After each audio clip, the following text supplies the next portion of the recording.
Balila ako.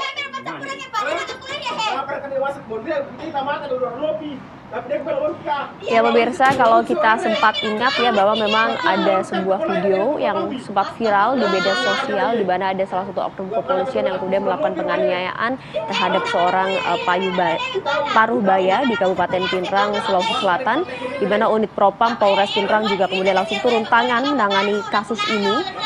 Aibda S dan korban pun ternyata masih ada ikatan keluarga, dan persoalan tersebut memang salah satunya dipicu dari masalah tambak atau empang milik keluarga dari Aibda. Dan ini kita perlu dalami juga sebenarnya apa kemudian alasan utama, motif dari seorang oknum polisi ini kemudian melakukan penganiayaan terhadap seorang paruhbaya yang kemudian juga masih memiliki hubungan keluarga. Ya, jadi selain motif ini yang menarik untuk disoroti juga, apakah memang pelaku ini sudah ditahan dan status hukumnya seperti apa? Ya. Kita akan langsung tanyakan kepada Kapolres Pinrang, AKBP M. Roni Mustafa. Selamat pagi Pak Kapolres. Selamat pagi, assalamualaikum Pak Kapolres.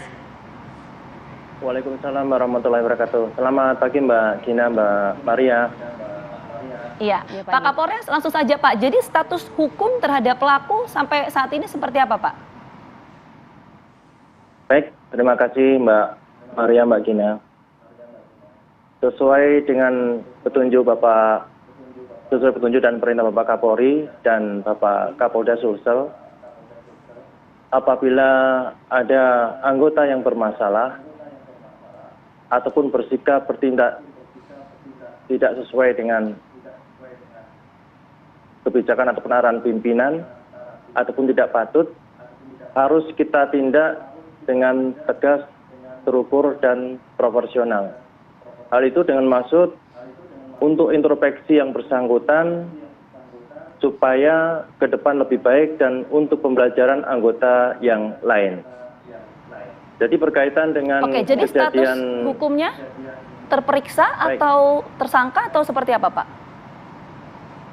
Jadi Aibda S ini sudah kita amankan, di mana pada hari Sabtu tanggal 17 September kemarin sudah kita panggil yang bersangkutan, di mana kita mendapat laporan informasi ada oknum anggota kepolisian yang menganiaya masyarakat.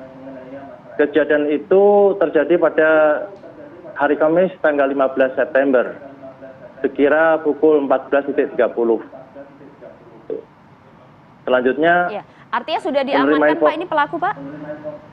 Sudah kita amankan dan diperiksa oleh Propam Polres Pinrang. Saat ini yang bersangkutan kita tempatkan di tempat khusus, gitu Mbak. Oke. Artinya memang tidak pandang bulu siapapun kemudian yang melakukan tindak kekerasan diproses, tapi sejauh ini motif utamanya apa Pak? Karena informasi ada hubungan keluarga juga antara oknum polisi sebagai pelaku ini dan juga korban. Jadi memang oknum anggota kepolisian dengan korban ini masih ada hubungan keluarga. Motif ataupun permasalahannya, pada saat oknum kepolisian ini mau main ataupun menjenguk orang tuanya, dia dapati orang tuanya perempuan atas nama Siti menangis. Selanjutnya oknum kepolisian ini menanyakan, kenapa Mak menangis? Dia diancam dan akan dipukul oleh korban atas nama Tika. Selanjutnya oknum kepolisian ini mendengar informasi dari orang tuanya, ibunya, kalap mendatangi korban Tika. Dan selain permasalahan orang tua, ada permasalahan tambak juga, hasil panen ikan tambak, di mana di situ korban melaporkan ke oknum kepolisian hasil tambaknya sedikit, padahal oknum kepolisian mendapatkan informasi dari pihak lain hasil panen ikan tambak lumayan banyak. Itu ada kesalahpahaman sehingga terjadi penganiayaan, gitu Pak. Oke, nah apa yang kemudian disampaikan oleh korban Pak dalam hal ini? Sempat juga dimintai keterangannya oleh pihak kepolisian?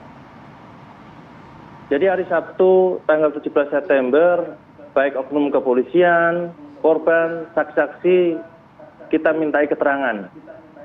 Dan pihak korban membuat surat pernyataan bahwasanya dia tidak akan menuntut secara hukum kepada oknum kepolisian. Namun demikian, oknum kepolisian tetap kita proses, ya, kita proses bagaimana mestinya.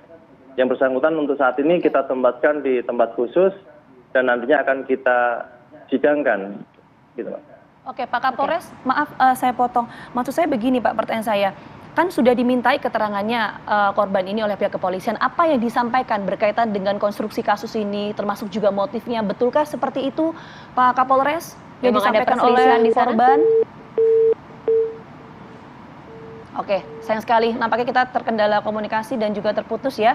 Tapi tadi sempat disampaikan oleh Pak Kapolres bahwa yang bersangkutan atau pelaku dalam hal ini sudah ditahan, tapi sekali lagi tadi belum disampaikan secara pasti ya mengenai status hukumnya Maria ya, Status terperiksa hukumnya. atau tersangka. Iya, Nah, karena ini yang masih baru kita tunggu. diamankan kemudian di tempat khusus untuk kemudian nanti menjalani sidang juga informasinya, karena tidak pandang bulu untuk siapapun, mau itu oknum polisi, mau itu masyarakat biasa, kemudian dilakukan proses hukum semestinya. Meskipun tadi sempat disinggung juga sebenarnya dari pihak korban kan tidak menuntut ya kan adanya perlakuan hukum terhadap pelaku, tapi memang sebagai anggota Polri kemudian harus mempertanggungjawabkan apa yang dilakukan. Iya, termasuk juga tadi yang disampaikan adalah berkaitan dengan motif ya. Jadi motif ini juga ada dua hal yang disampaikan berkaitan dengan masalah keluarga dan juga tambak. Kita akan coba sapa terlebih dahulu. Sapa lagi Pak Kapolres. Sudah bergabung bersama kami Pak Kapolres?